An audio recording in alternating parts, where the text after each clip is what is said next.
आज के economy old paper series में हम यहाँ पर बात कर रहे हैं 2014 के एज 6 मार्कर में प्रश्न क्रमांक 8 की। हो सकता है आज का पीडीएफ क्लियर ना हो तो आप थोड़ा सा स्क्रीन पर फोकस करिएगा, मैं आपको पढ़ के बता दूंगा तो सारा आपको अच्छे से क्लियर हो जाएगा। आज का हमारा प्रश्न है कि भारत में वैश्वीकरण का क्या प्रभाव है। तो ये जो प्रश्न है मैं रोज़ाना आपको फेसबुक और इंस्टाग्राम पर बाकायदा अवेलेबल करवा देता हूँ। तो अगर आपको क्वेश्चन डेली चाहिए, आप नहीं चाहते कि हम पेपर को बार बार देखें, इससे अच्छा क्वेश्चन हमें सुबह मिल जाए। और मैं देता भी इसलिए हूँ ताकि आप क्वेश्चंस वहाँ पर पढ़ ले, खुद आंसर लिखें, देन इसके बाद में आप रात को 9:30 बजे ने चेक करें।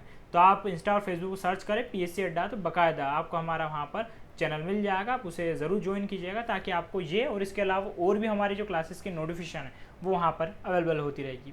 देन इसके अलावा अगर मैं आपको महत्वपूर्ण जानकारी यहाँ पर उपलब्ध करवाऊँ तो MPPSC के लिए बाकायदा क्लासेस हमारी अलग से चल रही है, जिसमें आपको 700 रुपीज़ पर मंथ में 3 क्लासेस यानी कि 65 जो लेक्चर्स है वो पर मंथ अवेलेबल हो जाएंगे। पेपर 3 के लिए स्पेशल क्लासेस मैं ले रहा हूँ। देन इसके अलावा इकोनॉमी कंप्लीट हो चुका है 1000 रुपीज़ पर मंथ में। देन इसके अलावा अगर आप चाहते हैं कि आप हिस्ट्री और जो जियोग्राफी हैं उसको भी स्पेशली पढ़ना चाहते हैं 1000 में, तो वो भी आपको यहाँ पर अवेलेबल हो जाएगी। देन इसके अलावा आप चाहें तो हमारी PSC अड्डा जो वेबसाइट है उसको विजिट करें, और भी आपको यहाँ पर बहुत सारे फीचर्स हमारे अवेलेबल हो जाएंगे। सो लौटते हैं हम प्रश्न पूछा था कि भारत में वैश्वीकरण का क्या प्रभाव है। तो LPG मैंने बाकायदा अच्छे से पढ़ाया है, आप यूट्यूब पे जाके सर्च कीजिएगा वैश्वीकरण, उदारीकरण, निजीकरण या LPG सर्च करके PSC अड्डा लिखेंगे तो मेरा एक वीडियो अवेलेबल हो जाएगा। वो शायद 50 मिनट का है, लेकिन बहुत बेहतरीन तरीके से मैंने उसके प्रभाव समझाए हैं। सो आप पहले उसे जाकर ज़रूर देखिएगा, फिर इस आंसर को समझने का प्रयास करें।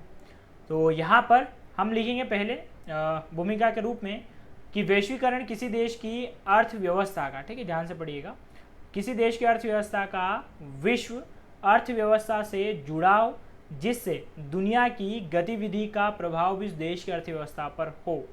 यानी कि कुल मिलाकर वैश्वीकरण से मतलब ग्लोबलाइजेशन, यानी कि आपकी देश की इकोनॉमी ऐसी हो जाए कि अगर दुनिया भर की इकोनॉमी में कोई फ़र्क पड़ता है तो आपकी इकोनॉमी को बाकायदा फ़र्क पड़ता हो। जैसे कि अभी कोरोना से हुआ है, इंडियन इकोनॉमी ओपन है यानी कि ग्लोबलाइज्ड है। आज अगर कोरोना वायरस चाइना में आया, दुनिया भर में फैला, तो हमारी इकोनॉमी बहुत ही ज़्यादा बुरी तरीके से प्रभावित हुई है। लेकिन 2008 में हमारी इकोनॉमी इतनी बुरी तरीके से प्रभावित नहीं हुई थी। लेकिन आज अगर अमेरिका चाइना वॉर होता है तो हम प्रभावित होते हैं, क्योंकि हम ग्लोबलाइजेशन से बहुत हद तक जुड़े हैं। और 1991 से पहले तो हम ग्लोबलाइज्ड बिल्कुल भी नहीं थे। ओके, अगर ये मान के चलिए कि अगर हम 1991 से पहले के दौर में होते और चाइना में अगर कोरोना वायरस फैला होता तो भारत में उसका नामो निशान भी नहीं होता, लेकिन अब है। तो यहाँ पर हम क्या करेंगे कि उसका क्या प्रभाव रहा, सकारात्मक या नकारात्मक, सब चीज़ें बतानी। तो 1991 में हमारी जो विकास वृद्धि दर थी GDP की वो थी 5.8, लेकिन 2012 में होगी 8%। हालांकि अभी तो -23 है। खैर यहाँ पर बुरा दौर चल रहा है इसलिए, लेकिन ये कि यहाँ पर ये दर्शाया गया इसमें कि 1991 के बाद 2012 तक भारत की इकोनॉमी ने अच्छा ग्रो किया है, यानी कि एक तरीके से वैश्वीकरण का प्लस पॉइंट बताता है। तो यहाँ पर हम अब इसके सभी प्रभावों की चर्चा करेंगे। तो पहला ये कि वैश्वीकरण के भारत की अर्थव्यवस्था पर सकारात्मक प्रभाव के रूप में वैश्विक तकनीक का भारत में प्रवेश हुआ तथा भारत की कंपनियां भी विदेशों में फैली, जिसका अधिक फायदा सेवा क्षेत्र को रहा, जिसमें दूरसंचार, रेडियो, परिवहन, IT क्षेत्र को अच्छी उन्नति हुई।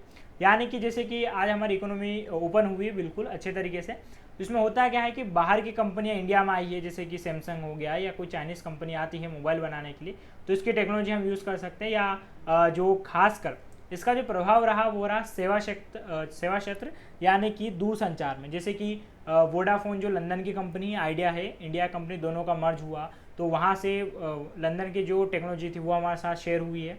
इसके अलावा अगर हम बहुत सारी ऐसी विदेशी कंपनियाँ देखें जो भारत के साथ जुड़ी हुई है, तो उन्होंने बहुत सारे अपनी जो टेक्नोलॉजी शेयर की है। जैसे कि डोकोमो जो थी, ओके, डोकोमो जापानी कंपनी थी तो वो टाटा के साथ जुड़ी हुई थी। या भारतीय एक्सा की बात करते हैं, एक्सा एक पेरिस कंपनी है। तो ऐसे बहुत सारी विदेशी कंपनियां भारतीय कंपनियों के साथ में जुड़ी हैं, जिन्होंने क्या किया, भारत को एक अच्छे तरीके से यहाँ पर टेक्नोलॉजी है जो उनको पहुँचाई है। लेकिन सबसे ज़्यादा फायदा रहा सिर्फ और सिर्फ सेवा सेक्टर को, तो ये इसका प्लस पॉइंट है। अब नेगेटिव पॉइंट क्या रहा वैश्वीकरण का, वो ये किंतु वैश्वीकरण से ये कयास थे कि इससे भारतीय कंपनियों की प्रतिस्पर्धा बढ़ेगी, किंतु असफल रहा। जैसे कि 1991 से पहले सभी सरकारी कंपनियां थी, ओके, और उन कंपनियों में कोई प्रतिस्पर्धा नहीं थी, क्योंकि वे मार्केट में जो चाहे घटिया चीज़ें जितनी महंगी उपलब्ध करवा लोगों को लेना पड़ती थी। लेकिन ये सोचा गया कि 1991 के बाद अगर विदेशी कंपनियां आएगी तो क्योंकि उनके पास टेक्नोलॉजी अच्छी है, वह अच्छा प्रोजेक्ट कम दामों में बेचेगी। इससे क्या होगा, भारतीय कंपनियां भी सोचेगी कि हमें भी इसमें रहना चाहिए, हम भी प्रयास करते हैं, लेकिन ऐसा हुआ नहीं। इसका सबसे अच्छा एग्जाम्पल है माइक्रोमैक्स, कार्बन, सेलकॉन जैसी कंपनियां का चाइनीज़ कंपनियों के सामने न टिकना।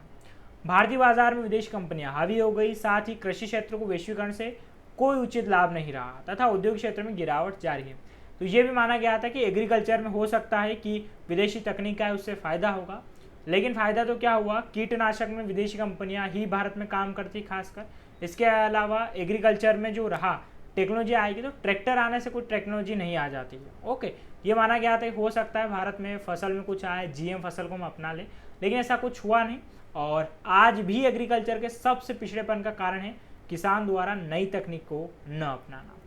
तो यहाँ पर यह है कि वैश्वीकरण को लेकर एक राय यह भी है कि यह विकसित देशों का विकासशील देशों की अर्थव्यवस्था पर अधिग्रहण है, और बिल्कुल 100% ये बात सही है, क्योंकि जैसे इंडियन इकोनॉमी खुली तो विदेशी कंपनियां हमारे यहाँ पर हावी हो गई। आज अमेजन काम करता है, फ्लिपकार्ट में भी जो बात करें हम, ओके, तो वॉलमार्ट के शेयर, इसके अलावा मोबाइल कंपनी बात करें सभी चाइनीज़ कंपनियां लागू है। कार की बात करें, चाहे मारुति सुजुकी आप इंडिया की समझते हो, लेकिन मारुति एक ज़माने में, ठीक है, मतलब ये है कि मारुति इंडिया की थी, सुजुकी जापान की थी, और एक ज़माने में मारुति राजीव गांधी के जो भाई साहब है संजय गांधी, उन्होंने स्थापित करी थी। लेकिन आज मारुति सुजुकी में सिर्फ मारुति का टैग लगा हुआ है, सुजुकी पूरी जापान की कंपनी है, और भारत में सबसे ज़्यादा कारें भी इसी कंपनी बिकती हैं। ऐसे न जाने कितनी सारी चीज़ें होगी तो विदेशी कंपनियों की भारत में अच्छे खासे तरीके से फैली हुई है, और हम उसका उपभोग कर रहे हैं। ये तो हमारी मजबूरी है, ये समझना चाहिए देश के जो नीति नियामक हैं उनको। साथियों, यहाँ पर आज के इस वीडियो में हमने अच्छे से क्लियर किया कि जो वैश्वीकरण है उसका भारतीय अर्थव्यवस्था पर क्या प्रभाव रहा, सकारात्मक और नकारात्मक दोनों जो प्रभाव है वो हमने यहाँ पर अच्छे से क्लियर किए। तो आशा करता हूँ कि मैं आपको इस उत्तर में समझाने में सफल रहा हूँ। अगर आपको पसंद आता है तो लाइक, शेयर, कमेंट, सब्सक्राइब सारी चीज़ें बिल्कुल करिएगा। आज का वीडियो हमारा यहीं समाप्त होता है। Thanks a lot.